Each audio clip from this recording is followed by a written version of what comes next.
প্রতি ৪৪ মিনিট অন্তর পৃথিবীতে পাঠানো হচ্ছে রেডিও এবং এক্স রে সংকেত।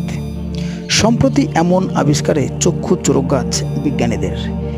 সেই সূত্র ধরেই খোঁজ মিলছে রহস্যময় এক মহাজাগতিক বস্তুর, যা আবিষ্কার করেছেন অস্ট্রেলিয়ার জ্যোতির্বিজ্ঞানীরা। ওই মহাজাগতিক বস্তুটির নাম ASK APJ 1832, যা থেকে প্রতি ৪৪ মিনিট অন্তর রেডিও এবং এক্স রে বার্তা পাঠানো হচ্ছে। এর আগে এমন ঘটনা কখনো দেখা যায়নি। Australian square kilometre arrow pathfinder এবং মার্কিন মহাকাশ গবেষণা সংস্থা নাসার শক্তিশালী চন্দ্র এক্স রে মানমন্দিরে এই আবিষ্কার করা হয়েছে। বিজ্ঞানীরা জানাচ্ছেন, ওই মহাজাগতিক বস্তু থেকে পৃথিবীতে পাঠানো হচ্ছে সংকেতগুলি।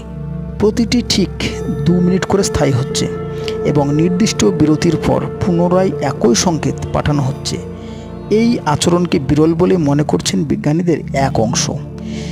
ফলে এই আবিষ্কৃত মৃত নক্ষত্রের বিবর্তন এবং জ্যোতির পদার্থবিদ্যার নানা অজানা সম্ভাব্য সম্পর্কে প্রশ্ন তুলেছে। ASK APJ 1832 কোনো পরিচিত নক্ষত্র বা পালসারের মতো আচরণ করে না।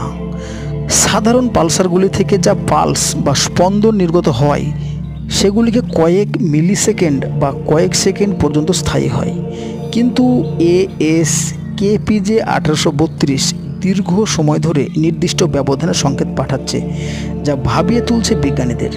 তাদের মতে ASK APJ 1832 কোনো মৃত নক্ষত্রের চৌম্বকীয় অবশিষ্টাংশ হতে পারে। তবে কোনো যুক্তিতে ঠিক ৪৪ মিনিট অন্তর থেকে সংকেত পৃথিবীতে এসে পৌঁছাচ্ছে তা নিয়ে কিন্তু এখনও গবেষণা চলছে। তো এই বিষয়ে যদি আমরা আপডেট পাই অবশ্যই আপনাদেরকে জানাবো। তো আজকের এই মহাকাশমূলক ভিডিওটি এই পর্যন্তই। কেমন লেগেছে অবশ্যই জানাবেন। ভালো লাগলে চ্যানেলটিকে সাবস্ক্রাইব করে বেল আইকনটি প্রেস করে দেবেন।